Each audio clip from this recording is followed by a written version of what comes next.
The last 4 years have been very hectic. We came out from 2015 as a defeated party at the polls of 2015, and we became an opposition. And at that time, the opposition was such that we completely had nearly nothing we can boast of in terms of representations in the government.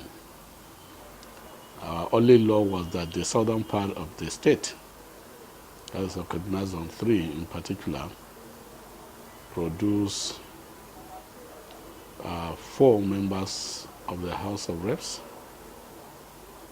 and Zone 2 produced 1. So we had a total of 5 members in the House of Reps out of 16. And out of the 34 members of the State House of Assembly, we had less than 10. So you could see that our position was really a precarious one. And you know that when the present government came on a mantra of change, people were having very, very high hopes, and nobody wanted to be associated with PDP again at that time. So in 2016, we had our congresses all over the country, and we took over the mantle of leadership and started nursing the party back to life. And during the last May elections into the local government council, we performed credibly well. In fact, we won so many local governments, but we were denied some.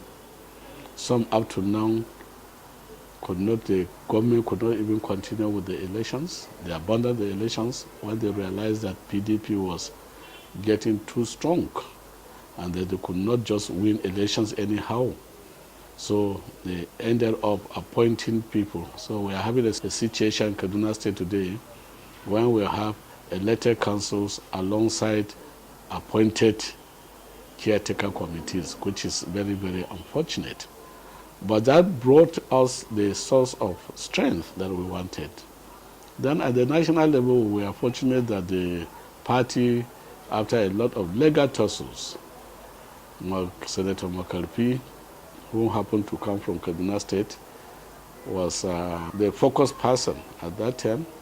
He prosecuted the court cases successfully out to Supreme Court and conducted the elections into the national offices. And in turn, the National ESCO conducted our convention that produced a presidential candidate. And at the state level, we are adjudged as the best in the conduct of our primaries at all levels. For the first time in the history of primaries in this state, you could hardly find any petition that carried weight. Up to 90% of those declared winners of primaries went unchallenged. We have an exception of just two cases where there were petitions. But outside that, you can see that where in a state like Kaduna, we had 10 gubernatorial candidates, aspirants who purchased form to slot it out for the seat of governor. 10. And we conducted the primaries successfully, that not a single one among them found any reason to challenge, either by way of petition or going to court. So we have come a long way, and we have really performed to the admiration of the public. We know that we are dealing with an incumbent, but then incumbency is not our problem. What our interest is the people.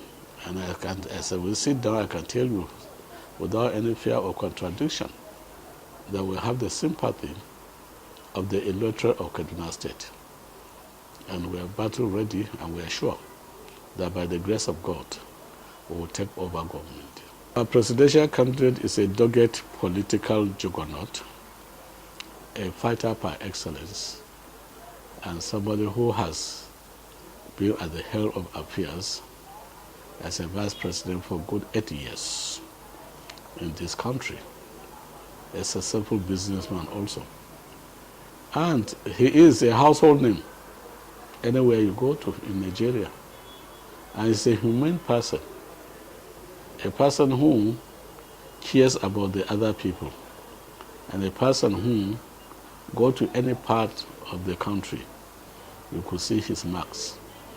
And therefore, the government that we know it today that has brought shame to the black man and to Nigerians in particular, it is not going to be a difficult thing to shape it aside and bring in Atiku.